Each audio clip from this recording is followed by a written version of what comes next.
لله رب العالمين والصلاة والسلام على سيدنا محمد وعلى آله وأصحابه أجمعين. أما بعد أعوذ بالله من الشيطان الرجيم. بسم الله الرحمن الرحيم.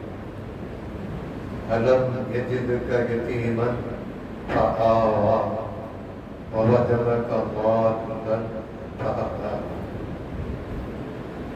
அளவற்ற அருளாளனும் நிகரற்ற அன்பாளனுமாகிய எல்லாம் அல்ல அல்லாஹுவின் பேரவனாலும் ஈருலக சரதார் சய்யிதுல் கௌனை முஹம்மத் ஸல்லல்லாஹு அலைஹி வஸல்லம் அவர்களின் பரக்கத்தினாலும் ஆரம்பம் செய்கின்றேன். அல்லாஹுவின் நல்லடியார்களே, மஸ்ஜிதுன் நூர் சுன்னத் ஜமாஅத்தின் சார்பில் தராவீஹ் தொழுகைக்கு பிறகு தினந்தோறும் இமாம் அவர்கள் சிறப்பான முறையில் மார்க்க விஷயங்களை நம்முடைய மஹல்லா மக்களுக்கு எடுத்து சொல்லிக் கொண்டிருக்கிறார்கள். சில நேரங்களில் வெளியிலிருந்து ஆலிம்கள் வந்து சொற்பொழிவாற்றக்கூடிய நிகழ்வும் நடைபெற்றுக் கொண்டிருக்கின்றது. இந்த சிறப்பான ஒரு நிகழ்வை ஏற்பாடு செய்திருக்கக்கூடிய மஸ்ஜிதுன் நூர் ஜமாஅத்தினுடைய நிர்வாக பெருமக்களுக்கும் மரியாதைக்குரிய இமாம் ஹஸரத் அவர்களுக்கும் நம்முடைய ஹாஃபிஸ் அவர்களுக்கும் எல்லா வகையிலும் அல்லாஹ் எல்லா வளங்களையும் தந்தருள் புரிய வேண்டும் என்று துஆ செய்து என்னுடைய உரையை ஆரம்பம் செய்கிறேன். அஸ்ஸலாமு அலைக்கும் வரஹ்மத்துல்லாஹி வபரகாத்துஹு. நம்முடைய மஸ்ஜித் இப்ராஹிம் இந்த மாதிரி தான் பொழுது முடிஞ்ச உடனே எல்லாம் எந்திரிச்சு போயிடுவாங்க. புத்தருடைய துவாவுக்கு கூட உட்கார்றதில்ல. இப்ப அல்லாஹ்வுடைய கிருபையினால எல்லாரும் உட்கார்றாங்க. அதாவது வித்திரத்தொழுது வித்திரனுடைய தஸ்பீஹ், அதுக்கு பிறகு உள்ள துவா, இதுல எல்லாம் கலந்து கொள்ள வேண்டும். இவ்வளவு நேரம் இருந்து கடைசியிலே கிடைக்க வேண்டிய அந்த துவாவை புறக்கணித்து வெளியிலே தான் நின்று கொண்டிருக்கிறார்கள். தீ குடித்துக் கொண்டு சும்மா இருப்பார்கள். அப்ப அந்த துவாவில் இருக்க வேண்டும் என்ற ஒரு அக்கறையும் ஆர்வமும் இருக்க வேண்டும். இது எல்லோருக்கும் கிடைக்காது. யார் யாருக்கு என்னென்ன நசீப் இருக்கிறதோ அதுதான் கிடைக்கும். சில பேர் வந்து முதல் சஃபலிலே இருந்து கடைசி வரைக்கும் இந்த மஸ்ஜிதுடைய எல்லா காரியங்களும் பயான் முதல் திக்ர் என்ன இருந்தாலும் எல்லாவற்றிலும் கலந்து விட்டு எல்லா நன்மைகளையும் பெற்றுக்கொண்டுதான் வெளியில் வீட்டுக்கு போவாங்க. இப்படி சில பேர் வந்து 8 ரக்காத்து முடிந்த உடனே கிளம்பி போய்விடுவார்கள். சில பேர் 12 ரக்காத்து முடிந்ததே ஆளை காணாம ஆயிடுவாங்க. சில பேர் தொடக்கத்திலேயே போயிடுவாங்க. சில பேர் லேட்டா வந்து 8 தொழுபவர்கள் 12 தொழுபவர்கள், இப்படி பல டெக்னிக்கல் இருக்கு. தொடக்கத்திலே போவது அல்லது கடைசியிலே வந்து எல்லாவற்றையும் சேர்த்துக் கொள்வது. அந்த கால்குலேட்டர் வந்து அது சில பேருக்கு தான் ரொம்ப கையிருந்த கலை, அது அவர்களால் தான் செய்ய முடியும். அல்ஹம்துலில்லாஹ். எது எப்படி இருந்தாலும் நன்மைகளை நிறைய நாம் அடைய வேண்டும் என்பதற்காக அல்லாஹ் இந்த நாளை நமக்கு கொடுத்திருக்கிறார். முடிந்த அளவுக்கு நம்முடைய சக்திக்கு உட்பட்டு நிறைய நன்மைகளை செய்வதற்கு நாம் முயற்சி எடுத்து அல்லாஹ்வுடைய இல்லத்துக்கு நாம் வருகை தந்திருக்கின்றோம். இந்த அமர்வையும் இந்த மஜ்லிஸையும் நாம் செய்த இபாதத்தையும் அல்லாஹ் கபூல் செய்து அருள் புரிவானாக. இன்று இந்த மார்க்கம் இஸ்லாம் உலகம் முழுவதும் பரவி இருக்கிறது. எங்கு பார்த்தாலும் இஸ்லாமிய மயம். இஸ்லாமியர்கள் இல்லாத நாடே இல்லை. எல்லா மக்களுக்குமே ரொம்ப அலர்ஜி. என்ன எங்க பார்த்தாலும் முஸ்லிம்கள் இருக்கிறார்கள், இவர்கள் இல்லாத பகுதி இல்லையோ என்ற அளவுக்கு ஆத்திரப்படக்கூடிய, கோபப்படக்கூடிய, எதிரிகளுக்கு இன்னும் வேகத்தை ஏற்படுத்தக்கூடிய அளவுக்கு எல்லா இடங்களிலும் இஸ்லாம் பரவி இருப்பதை நாம் பார்க்கின்றோம். இதற்கு காரணமாக இருந்தவர்கள் யார் என்பதை நாம் எப்போதும் சிந்திக்க கடமைப்பட்டிருக்கின்றோம். ஒரு காரியம் நிறைவு பெற்றதற்கு பிறகு தொடக்கத்தை நாம் நினைப்பதில்லை. நம்மை உருவாக்கியவர்கள் யார்? நம்முடைய பெற்றோர்கள். பெற்றோர்களை நாம் அதிகம் நினைப்பதே கிடையாது. ஏதோ ஒரு நேரத்தில் நினைப்போம். அப்படி நினைப்பவர்களாக இருந்தால் அவர்கள் அடக்கப்பட்டிருக்கக்கூடிய கபர்ஸ்தான் வழியிலே போனா கூட ஒரு சலாம் கூட சொல்றதில்லை. பௌத்தான புதுசுல மட்டும் செலாம் சொல்லுவோம், 3வது நாள் போவோம், 40வது நாள் போவோம். அதற்கு பிறகு அந்த வழியிலே வண்டியில போனால் கூட, காரில் போகும்போது கூட எங்க அத்தா இங்கதான் அடக்கம் பண்ணி இருக்கிறார் என்று அந்த விஷயத்தை சொல்லி கடந்து போய்கொண்டே இருப்போம். அவ்வளவுதான் நாம் பெற்றோர்களுக்கு செய்யக்கூடிய மரியாதை. உள்ளே சென்று அவர்களுக்காக துஆ செய்ய வேண்டும் என்ற அந்த ஆர்வம் நமக்கு காலப்போக்கில் காணாமல் போய்விடும். யாரையும் நாம் குற்றம் சொல்லவில்லை, இது மனித இயல்பு. யார் உருவாக்கி கொடுத்தார்களோ அவர்களை சீக்கிரம் மறப்பதென்பது மனிதனுடைய இயல்பு. அல்லாஹ் குர்ஆனிலே சொல்கிறார், இன்னல் இன்சான கஃபூரா, மனிதன் நன்றி மறந்தவன் என்று அல்லாஹ் சொல்கிறார். ஷக்கூரா என்று சில இடத்துல சொல்கிறார், நன்றி உள்ளவன். அப்ப இன்சானுக்கு நன்றி மறக்குதல் என்பது உடனே ஏற்பட்டுவிடும். அந்த நிலை வந்துவிடக் கூடாது என்பதை தான் இங்கு நினைவுபடுத்துகிறோம். எம்பெருமானார் ரசூலுல்லாஹி ஸல்லல்லாஹு அலைஹி வஸல்லம் அவர்களும் விரல் விட்டு எண்ணக்கூடிய கொஞ்ச சஹாபாக்கள் இல்லை என்றால் இந்த இஸ்லாம் இங்கு இல்லை, உலகத்தில் எங்கேயுமே இல்லை. நாமெல்லாம் பதில் பொருளை கேள்விப்பட்டிருப்போம். ஸல்லல்லாஹு அலைஹி வஸல்லம் அவர்கள் சொன்னார்கள், இன் துஹ்லி ஹாதிஹில் இஸாபா லம் துஅபத் பில்லாஹ். யா அல்லாஹ், இந்த சிறிய கூட்டத்தை நீ அழித்து விட்டால் உன்னை வணங்குவதற்கு இந்த பூமியில் யாருமே இருக்க மாட்டார்கள். நாங்கள் நிர்கதியாக 313 பேர்கள் என்ற குறைந்த நபர்களோடு இருக்கின்றோம். எதிரிகள் படைபலமும் ஆழ்பலமும் எல்லா வகையிலும் கம்பீரமாக இருக்கக்கூடிய அவர்கள் எங்களை தாக்கினால் நாங்கள் காணாமல் போய்விடுவோம். நாயனே, நீ எங்களை பாதுகாக்க வேண்டும் என்று ஸல்லல்லாஹு அலைஹி வஸல்லம் அவர்கள் துஆ செய்த அந்த பதில் போர்க்களத்தினுடைய பரக்கத்தால் தான் இன்றும் நாம் உயிர் பெற்று மீண்டெழுந்திருக்கிறோம். அப்ப ஸல்லல்லாஹு அலைஹி வஸல்லம் அவர்கள் நபி என்று சொல்லுகிறார். இதை நபித்துவம் என்று சொல்லுவார்கள். நபித்துவம் என்று சொன்னால் நபி ஸல்லல்லாஹு அலைஹி வஸல்லம் அவர்கள் எப்படி நபியாக உருவாக்கப்பட்டவர்கள் அல்ல. அவர்களுக்கு கிரீடம் கொடுத்து நீங்கள் தான் நபி என்று சொல்லி எல்லாரும் ஓட்டு போட்டு தேர்ந்தெடுத்தவர் அல்ல. ஊரில் இருக்கக்கூடியவர்கள் எல்லாம் யாரை நபியாக எடுக்கலாம், முகமது நபி, முகமது நல்ல ஆளு, அவரை நபியாக தேர்ந்தெடுக்கலாம் என்று யாரும் ஸல்லல்லாஹு அலைஹி வஸல்லம் அவர்களை தேர்வு செய்யவில்லை. அல்லாஹ்வுடைய தேர்வு. அல்லாஹ்வுடைய தேர்வு எப்போது நடந்தது என்று பார்க்கும்போது ஸல்லல்லாஹு அலைஹி வஸல்லம் அவர்கள் பிறந்தது முதல் அவர்கள் மரணம் அடையும் வரை எல்லாமே அல்லாஹ்வுடைய ஏற்பாட்டின்படிதான் நபி ஸல்லல்லாஹு அலைஹி வஸல்லம் அவர்களுடைய நடவடிக்கைகள் முழுவதும் இருந்தது. அதனால்தான் அவர்களுடைய பிறப்பை பற்றி நாம் கேள்விப்படும் போது என்ன கேட்டிருக்கிறோம்?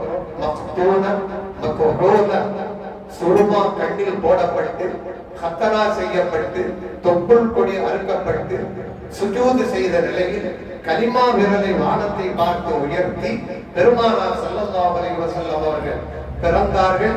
அந்த ஆச்சரியமான நிலையை பார்த்து எல்லோரும் அசந்து போனார்கள். அது மட்டுமா நடந்தது? கிஸ்ராவுடைய கோட்டைகள் தகர்ந்தது, சாவா ஏரி வெற்றி போனது, நீண்ட 1000 காலங்கள் கொழுந்து விட்டு இருந்து கொண்டிருந்த நெருப்பு வணங்கக்கூடியவர்களுடைய நெருப்பு குண்டம் அணைந்து போனது, கலசங்கள் தாறுமாறாக போனது. இவைகளெல்லாம் ஸல்லல்லாஹு அலைஹி வஸல்லம் அவர்கள் பிறக்கக்கூடிய அந்த நேரத்தில் நிகழ்ந்தது என்று வரலாற்று ஆசிரியர்கள் மட்டுமல்ல, இன்றும் அந்த சரித்திரம் பொய்யல்ல என்று சொல்லப்படக்கூடிய அளவுக்கு பெருமானார் ஸல்லல்லாஹு அலைஹி வஸல்லம் அவருடைய பிறப்பே ஒரு ஆச்சரியம். எல்லோரையுடைய வித்தியாசமாக பிறந்தார்கள். அவருடைய பாட்டனார் அப்துல் முத்தலிப் அதை இந்த குழந்தை எடுத்துக்கொண்டு கஅபத்துல்லாஹ்வை சுற்றி வலம் வந்து அல்ஹம்துலில்லாஹ் அல்லதி அஅதானி ஹாதல் குலாம் தய்யிபல் அர்தான், இந்த சிறந்த குழந்தையை அல்லாஹ் எனக்கு கொடுத்தானே, அல்லாஹ்வுக்கு எல்லா புகழும் என்று சொல்லி முஹம்மத் என்ற பெயரை அப்துல் முத்தலிப் பாட்டனார் தான் அவருக்கு வைக்கிறார். இதற்கு முன்பு யாருமே முஹம்மது என்ற பெயர் வைத்ததில்லை. முஹம்மது என்றால் புகழுக்குரியவர், புகழப்படுபவர், எல்லோராலும் புகழப்படுபவர். யார் அவரை பார்த்தாலும் இகழ மாட்டார்கள், சந்தோஷப்படுவார்கள்.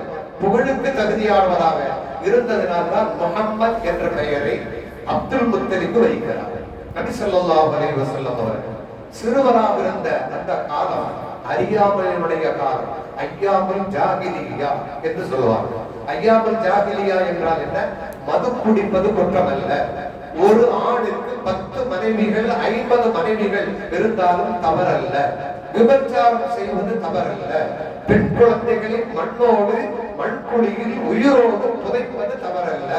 இந்த மாதிரி அநீதியும் மூட பழக்க வழக்கங்களும் நிறைந்திருந்த காலத்தில் தான் பெருமானார் ஸல்லல்லாஹு அலைஹி வஸல்லம் அவர்கள் பிறந்து வளர்ந்து வரக்கூடிய அந்த கட்டத்திலும் கூட அவர்கள் தவறான வழியில் போகவில்லை.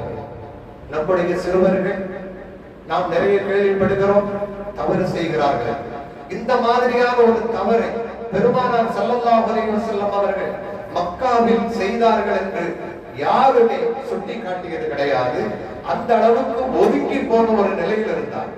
அதனால் அவருடைய குடும்பத்தில் எல்லோருக்குமே நபி மீது தனியான பாசம். அதை விட அவருடைய பேரழகு, உலகத்தில் பேரழகு பெற்றவர் யூசுப் நபி அலைஹிஸ்ஸலாம். நாமெல்லாம் கேள்விப்பட்டிருக்கிறோம். யூசுப் நபி அலைஹிஸ்ஸலாம் அவருடைய அழகு என்பது ஒரு விதம். பெருமானார் ஸல்லல்லாஹு அலைஹி வஸல்லம் அவருடைய அழகு என்பது நம்முடைய கண்களால் பார்க்க முடியாது என்று சொல்கிறார்.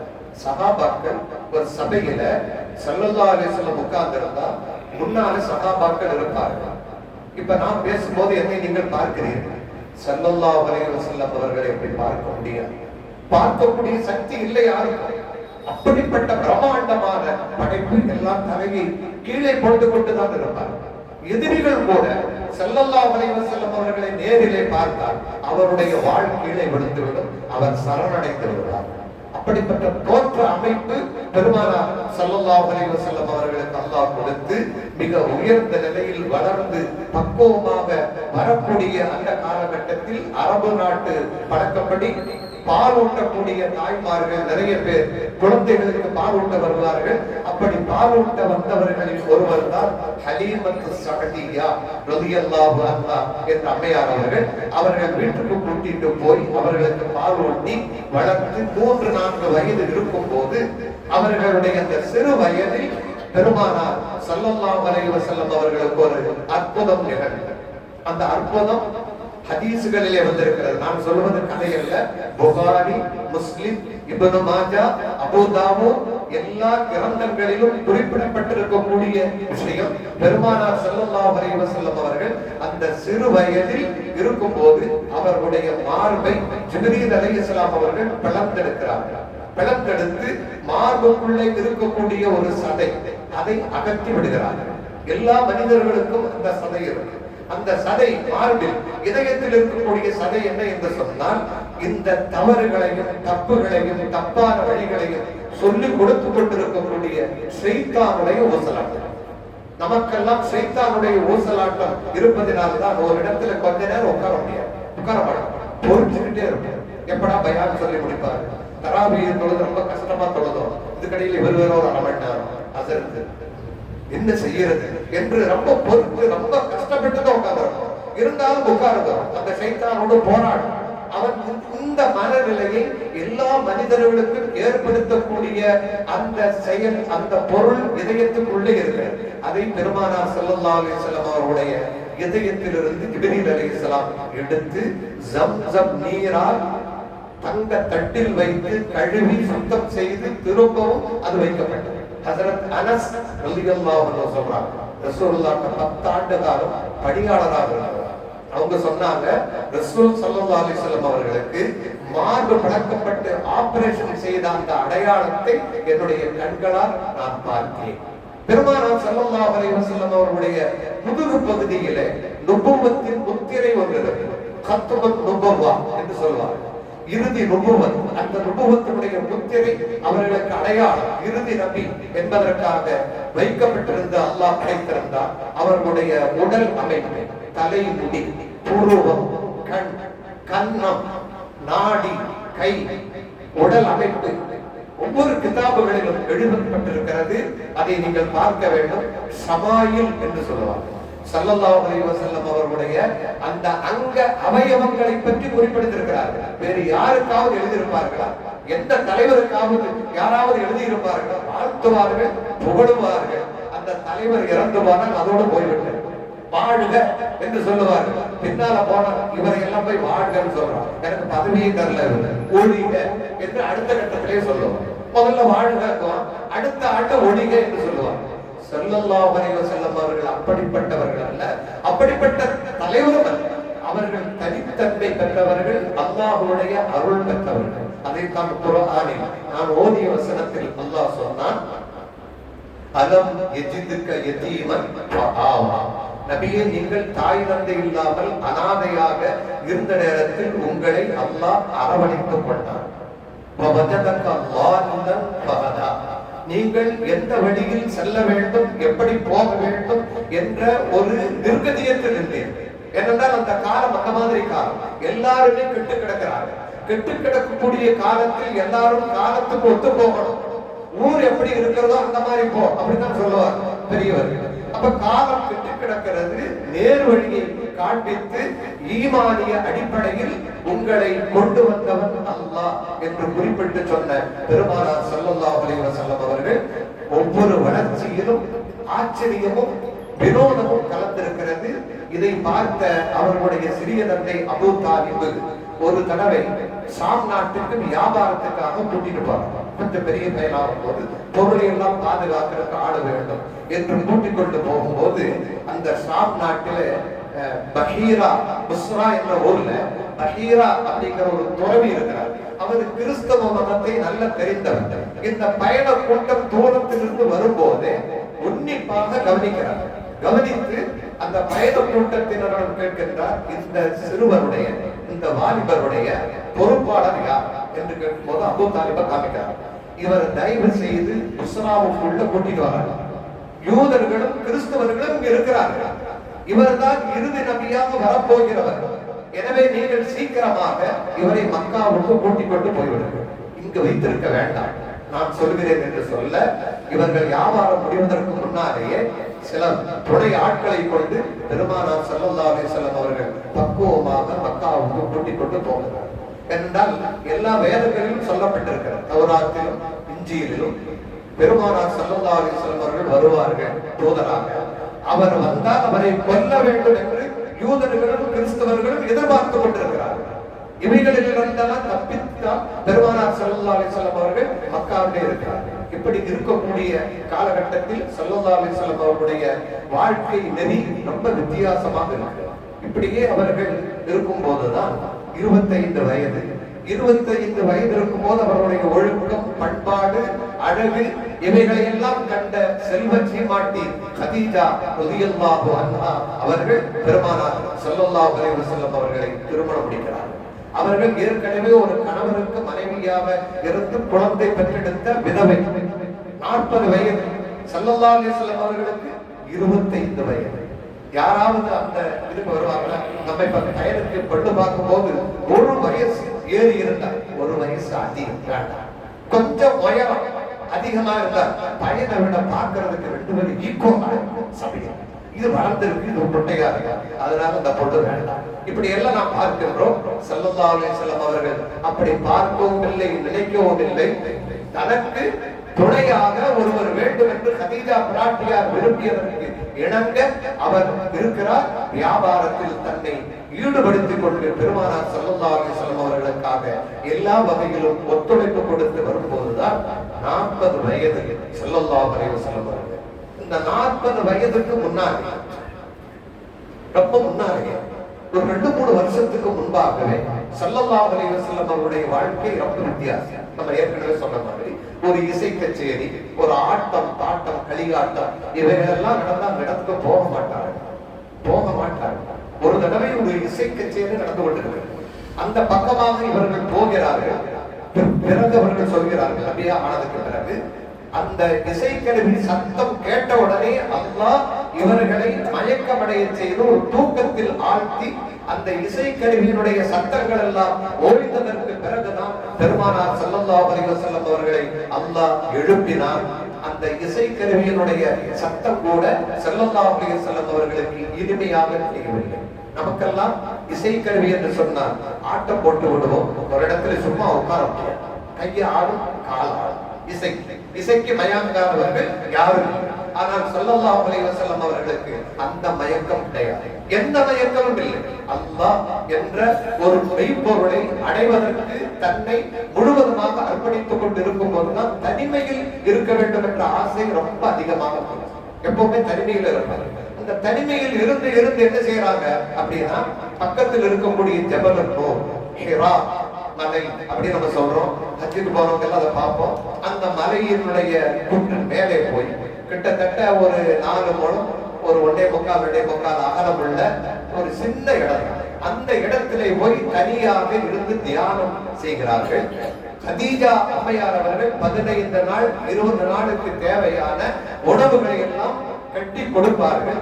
10 நாள் 15 நாள் அந்த ஹிரா குகையில் பெருமானார் ஸல்லல்லாஹு அலைஹி வஸல்லம் அவர்கள் தனித்து இருப்பார்கள். அப்ப நமக்கு பள்ளிவாசலுக்குள்ளே உட்கார வேண்டும் என்று சொன்னால், ஏசி இல்லை என்று சொன்னால் அந்த பக்கம் இந்த பக்கம் பார்த்து முத்தவல்லியை பார்ப்பாங்க, மோதனாரை பார்ப்பாங்க. இந்த ஏசி உட்காருங்க. ஏசி இல்லை என்றால் ஏசி இல்லாத பள்ளிக்கு நிறைய பேர் தொழுகிறதே போறதில்லை. ஏசி வேணும் என்று ஆகிவிடும். ஏன்னா நமக்கு எல்லா சௌகரியங்களும் இருக்க வேண்டும். அப்ப அந்த குகைக்குள்ளே காற்றோட்டம் இல்லாத இடத்தில் எப்படி இருக்க முடிந்தது என்று பார்க்கும்போது அது மனித சக்தியை மீறிய ஒரு செயல் என்பது தெரிகிறது. மனித சக்திக்கு அப்பாற்பட்ட ஒன்றுதான் அது நடந்திருக்க வேண்டும். மனித சக்தி என்று சொன்னால் ஓடி வந்திருப்பார்கள். அந்த குகைக்குள்ளே உட்கார முடியாது. காற்று இல்லாத ஒரு இடத்துல நம்ம அடைத்து வைத்தால், சின்ன ரூமுக்குள் உட்கார்ந்து எனக்கு உப்புசமா இருக்குது, தூங்கவே முடியல, தயவு செஞ்சு அந்த ரூமை விட்டு வெளியே கொண்டு வாங்க என்று பெரிய ஹால்ல போய் உட்கார்ந்தானா நமக்கு காற்றோட்டமாக. அப்ப அந்த குகைக்கு உள்ளே, ஹிரா மலைக்கு உள்ளே எப்படி இருந்தார்கள் என்றால், அந்த தியானத்தினுடைய உச்ச நிலை அவர்களை அடையும் போது காற்று வேண்டும், சுகம் வேண்டும் என்ற அந்த தேட்டம் இல்லாமல் அல்லாஹ் ஒருவன் வேண்டும் என்ற அதே நோக்கத்தில் அவர்கள் இருக்கும் போதுதான் ஒரு கட்டத்தில் ஹஜ்ரத் ஜிப்ரீல் அலைஹிஸ்ஸலாம் அவர்கள் பெருமானார் ஸல்லல்லாஹு அலைஹி வஸல்லம் அவர்களுக்கு முன்னாலே தோன்றி 40 வயது பூர்த்தி அடைகிறது. சந்திர கணக்கு சூரிய கணக்கு ரெண்டின்படி, சந்திர கணக்குப்படி வயது 39 வயது முடித்து ஒரு 3 மாதம் என்று சொல்கிறார்கள். சூரிய கணக்கின்படி 40 வயது முடிந்து 1-2 மாதங்கள். இந்த தருணத்தில் அதிகமான நபிமார்கள் 40 வயதில் தான் நபியாக ஆகியிருக்கிறார்கள். அப்ப ஸல்லல்லாஹு அலைஹி வஸல்லம் அவர்களுக்கு முன்னாலே ஜிப்ரீல் அலைஹிஸ்ஸலாம் அவர்கள், அப்ப இதற்கு முன்பு நாம் சொன்ன மாதிரி நல்ல நல்ல கனவுகள் அவர்களுக்கு கண்டுவிட்டது. கனவுன்னு சொன்னா நம்ம மாதிரி கனவு, நம்ம குளிக்கொண்டு விழுகிற மாதிரி, தபாட்டு பாலத்திலிருந்து விழுகிற மாதிரி, மௌத்தா போற மாதிரி தாறுமாறான கனவு தான் நமக்கெல்லாம் தெரியும். ஸல்லல்லாஹு அலைஹி வஸல்லம் அவருடைய கனவை பற்றி சொல்கிறார்கள். கனவு என்று சொன்னால் அதிகாலை பொழுது எப்படி தெளிவாக இருக்கிறதோ அந்த மாதிரி அவர்களுடைய கனவு இருக்கும். அப்படி நல்ல நல்ல கனவுகள் கண்டு அதில் சுகம் கண்டவர்கள் இப்போது ஜிப்ரீல் அலைஹிஸ்ஸலாம் அவர்கள் சொல்கிறார்கள், இக்ரா பிஸ்மி ரப்பிக்கல் லதீ ஹலக், உங்களை படைத்த ரப்பின் பெயரால் நீங்கள் ஓதுங்கள் என்று சொல்கிறார்கள். ஸல்லல்லாஹு அலைஹி வஸல்லம் அவர்கள் சொன்னார்கள், மா அன பிதாலி, நான் ஓதும் நிலையில் இல்லை. எல்லாரும் ஓதவும் முடியாது. ஏனென்றால் ஸல்லல்லாஹு அலைஹி வஸல்லம் அவர்கள் எந்த மதரசாவிலும் படிக்கவில்லை, எழுத தெரியாது, படிக்க தெரியாது, உம்மி நபி என்று அவர்களுக்கு ஒரு பெயர் இருக்கிறது.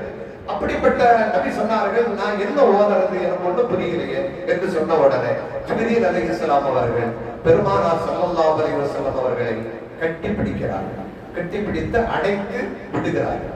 விட்டதற்கு பிறகு மறுபடியும் இக்ரா என்று சொல்கிறார்கள். ஸல்லல்லாஹு அலைஹி வஸல்லம் அவர்கள் 2வது தடவை மா அன பிதாலி, எனக்கு ஓத தெரியாது, ஓத முடியாது, என்ன செய்யறோம் தெரியல, மறுபடியும் கட்டி அணைக்கிறார்கள். 3வது தடவை கட்டி அணைத்து அந்த சூரத்து அலத்தில் வரக்கூடிய இக்ரா பிஸ்மி ரப்பிக்கல் லதீ ஹலக் ஹலக மின் அலக் இக்ரா வ ரப்புக்கல் அக்ரமுல் லதீ அல்லம பில் கலம் என்ற அந்த வசனத்தை அல்லாஹ் அருளினான். அதுதான் முதலில் பெருமானார் ஸல்லல்லாஹு அலைஹி வஸல்லம் அவர்களுக்கு அருளப்பட்ட வசனமும் அவர்கள் நபி என்பதற்கான அத்தாட்சியும் ஏற்படுகிறது. இப்படி ஏற்பட்ட உடனே அவர்களுக்கு ஒரு வகையான ஒரு உடல் ரீதியான மாற்றம் தெரிகிறது. இப்ப நம்ம ஏதாவது ஒரு இடத்தில் அதிர்ச்சியான ஒரு நிகழ்வு நமக்கு ஏற்பட்டால் நீண்ட நேரம் நம்ம அதிர்ச்சியில இருக்கோம். பிறகு எல்லாரும் சமாதானப்படுத்தணும், பிறகுதான் நம்ம சரியாகும். அந்த மாதிரி ஒரு எதிர்பாராத ஒரு நிகழ்வு நடந்ததுனால் வேர்த்து கொட்டி போய் குளிர் எடுத்து தன்னுடைய மனைவி கதீஜா அம்மையார்கள் சொன்னார்கள், ஜம்பி ரோனி, எனக்கு போர்வை எடுத்து போத்துங்கள், உடல்நிலை கொஞ்சம் பாதிச்ச மாதிரி தெரிகிறது என்று சொல்லுவார்கள். இதை சரித்திர புக்களை தப்பா எழுதியிருக்கிறாங்க. என்ன எழுதுனா, ரசூலுல்லாஹ்க்கு வகி வந்தா காக்கா வலிப்பு வரும் என்று எவ்வளவு கீழ்த்தரமா எழுதியிருக்கிறாங்க. அது ஒரு பக்கம் நடந்துட்டு இருக்கு. என்ன வலிப்போ நீ சொல்லு, அல்லாஹ் தஆலா இந்த மார்க்கத்தை உயர்த்தி கொண்டே இருப்பான். அவர் ஒரு இருக்கட்டும். அப்ப ஸல்லல்லாஹு அலைஹி வஸல்லம் கதீஜா மாட்டாங்கன்னு சொன்னாங்க.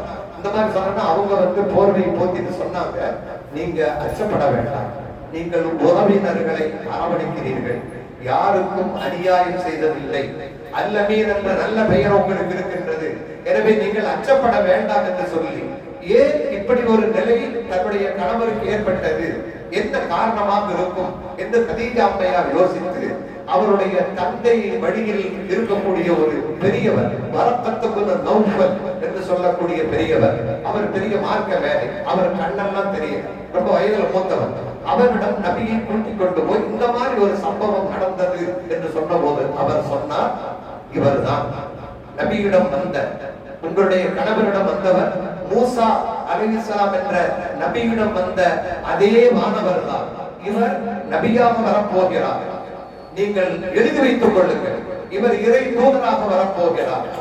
இறை தூதராக இவர் தன்னை பிரகடனப்படுத்தும் போது இந்த ஊரில் இருந்து வெளியேற்றப்படுவார், இங்கு இருக்க முடியாது. அப்போது அந்த அம்மா கேட்டாங்க, என்ன வெளியேற்றப்படுவார்களா, என்ன காரணம்? இல்லை, இந்த நுபுவத் என்ற நபித்துவத்தை யார் வெளிப்படுத்தினாலும் அவர்கள் ஊரிலே இருக்க முடியாது, வெளியேற்றப்படுவார்கள். உண்மையை யார் சொன்னாலும் அவர்கள் ஊருக்குள்ளே இருக்க முடியாது. ஊருக்கு தகுந்த மாதிரி போனா எல்லாரும் ஊருக்குள்ளே இருக்கும், உண்மையை சொல்ல போனால் ஊருக்குள்ளே யாரும் இருக்க முடியாது, அதுதான் உங்களுக்கு ஏற்படும் என்று சொல்லிவிட்டு அவர்கள் நபியாக பிரபலப்படுத்தக்கூடிய காலகட்டத்தில் நான் உயிருடன் இருந்தால் அவரை நான் நம்புவேன், ஈமான் கொள்ளுவேன் என்று வரக்கத்துக்கு நௌஃபல் சொன்னார்.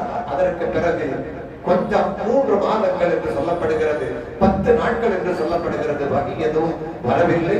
இப்படியே அவர்கள் போய்கொண்டிருக்கக்கூடிய காலகட்டத்தில் தான் மலை கணவாய் வழியாக போகிறார்கள். போகும்போது வலதுபுறத்திலிருந்து ஒரு சப்தம், இடதுபுறத்திலிருந்து ஒரு சப்தம். சப்தம் வந்த திசையை நோக்கி பார்க்கிறார்கள், யாரையும் காணோம். மேலே தலை உயர்த்தி பார்த்தால் வானத்தில் நாற்காலியில் எந்த ஹிரா மலைக்குள்ளே வந்தாரோ அதை ஜிப்ரீல் அலைஹிஸ்ஸலாம் அவர்கள் உட்கார்ந்து கொண்டு சொல்கிறார்கள், நீங்கள் நபி, நீங்கள் தான் நபி என்று சொன்ன உடனே பெருமானார் ஸல்லல்லாஹு அலைஹி வஸல்லம் அவர்களுக்கு புரிகிறது, நாம் வேறொரு பக்கத்தில் இருக்கின்றோம், என்னுடைய நிலை வேறு என்று பெருமானார் ஸல்லல்லாஹு அலைஹி வஸல்லம் அவர்கள் புரிந்து கொஞ்சம் கொஞ்சமாக அல்லாஹ்வுடைய அன்பில் இணைந்து அதற்கு பிறகு மறைமுகமாக ரகசியமாக தன்னுடைய அழைப்பு பணியிலே பெருமானார் ஸல்லல்லாஹு அலைஹி வஸல்லம் அவர்கள் ஈடுபடுகிறார்கள். அதற்கு பிறகு ஒரு வசனம் இறங்குகிறது, யா அய்யுஹல் முஸம்மில் குமில் யா அய்யுஹல் முத்தஸ்ஸிர் ஃபஅன்திர் என்ற வசனங்களும் தொடர்ந்து வருகிறது. பெருமானார் ஸல்லல்லாஹு அலைஹி வஸல்லம் அவர்கள் முதலில் தன்னுடைய ஈமானுடைய இஸ்லாமிய அந்த நபித்துவத்தை எடுத்து வைத்தது தன்னுடைய துணைவியார் கதீஜா ரலியல்லாஹு அன்ஹா அவர்கள் தான் முதலில் ஈமான் கொண்டவர்கள். அதற்கு பிறகு அவர்களிடம் அடிமையாக இருந்து உரிமை விடப்பட்ட ஸைத் இப்னு ஹாரிஸா ரலியல்லாஹு அன்ஹு, அதற்கு பிறகு சிறுவராக இருந்த அலி இப்னு அபீ தாலிப் ரலியல்லாஹு அன்ஹு, அதற்கு பிறகு நபியோடு நட்பில் எப்போதுமே இருந்த, நபியாக வருவதற்கு முன்பாகவே நபி ஸல்லல்லாஹு அலைஹி வஸல்லம் அவர்களை பற்றி தெரிந்திருந்த அபூபக்கர் சித்திக் ரலியல்லாஹு அன்ஹு. அபூபக்கர் சித்திக் ரலியல்லாஹு அன்ஹு வந்ததற்கு பிறகுதான் அவர்கள்தான் உஸ்மான் இப்னு அஃபான், அப்துர் ரஹ்மான் இப்னு அவுஃப், தல்ஹா போன்ற பிரபலமான சஹாபாக்களை எல்லாம் இஸ்லாமுக்கு கொண்டு வந்தார்கள். பிறகு மறைமுகமாக இருந்தார்கள், ரகசியமாக பிரச்சாரம் செய்தார்கள், அடிபட்டார்கள், ஏசினார்கள். சபா குன்றின் மீது நின்று கொண்டு பிரச்சாரம் செய்த போது அபூ லஹப் வந்தார், எல்லாத்தையும் கொடுத்தாங்க. உங்களுடைய குடும்பத்துக்கு முதல் நீங்க பிரச்சாரம் செய்வீங்க என்று சொன்ன உடனே சபா மலை மேலே நின்று கொண்டு ஸல்லல்லாஹு அலைஹி வஸல்லம் அவர்கள் தன்னுடைய குடும்பத்தினர்கள் எத்தனை பேர் இருக்கிறாங்களோ அந்த தலைவர்களுடைய பெயரை எல்லாம் சொல்லி எல்லாத்தையும் போட்டாங்க. எல்லாரும் வந்தாங்க, வந்து சொன்னாங்க, நம் மலைக்கு பின்னாலே ஒரு குதிரைப்படை நம்முடைய ஊரை தாக்க வருகிறது என்று சொன்னால் நீங்க நம்புவீங்களா? நாங்கெல்லாம் நம்புவோம், நீங்க அல்லமீனாச்ச நீங்க போய் சொல்ல மாட்டீங்களே என்று சொன்னதற்கு பிறகு அந்த மக்களிடம் சொன்னார்கள், நான் இறைவனுடைய தூதர், அல்லாஹ்வுடைய தூதர் முஹம்மத் என்று சொன்ன உடனே அபூ லஹப் சொன்னார், அலிஹாதா ஜமஅத்தனா தப்பல்ல, இதுக்கு வேண்டிய எங்களை எல்லாம் கூப்பிட்ட நாசமா போக என்று சொல்லி பெருமானார் ஸல்லல்லாஹு அலைஹி வஸல்லம் அவர்களை கை நீட்டி நாசமா போக என்று சொன்னதினால் அல்லாஹ் அருளினார். தப்பத் யதா அபீ லஹபின் வதப், அபூ லஹபுடைய 2 கைகள் நாசமாகட்டும் என்று அல்லாஹ் அருள்வரை வசனம் இறக்கினார். இப்படியாக பெருமானார் ஸல்லல்லாஹு அலைஹி வஸல்லம் அவர்களுடைய பிரச்சாரம் கொஞ்சம் கொஞ்சமாக இருந்து பிறகு ஒளிந்திருந்து மறைந்திருந்து மக்காவில் சோதனைகளுக்கும் கஷ்டங்களுக்கும் ஆளாகி அங்கு இனிமேல் இருக்க முடியாத உயிருக்கு ஆபத்து என்ற காரணத்தினால் 13 ஆண்டுகளுக்கு பிறகு ஹிஜ்ரா போனார்கள் மதீனாவுக்கு. 10 ஆண்டுகள் அங்கு இருந்தார்கள். 23 வருடத்தில் 2300 ஆண்டுகள் இருந்தாலும் செய்ய முடியாத ஒரு மாபெரும் சாதனையை ஸல்லல்லாஹு அலைஹி வஸல்லம் அவர்கள் செய்து இன்றும் அவர்களுடைய பெயரை கேட்டால் ஸல்லல்லாஹு அலைஹி வஸல்லம் என்று துஆ செய்கிறோம். நபியை காண வேண்டுமே, காண முடியாது, மதீனாவுக்காவது போய் பார்க்கலாம் என்று பார்க்க போகிறோம்.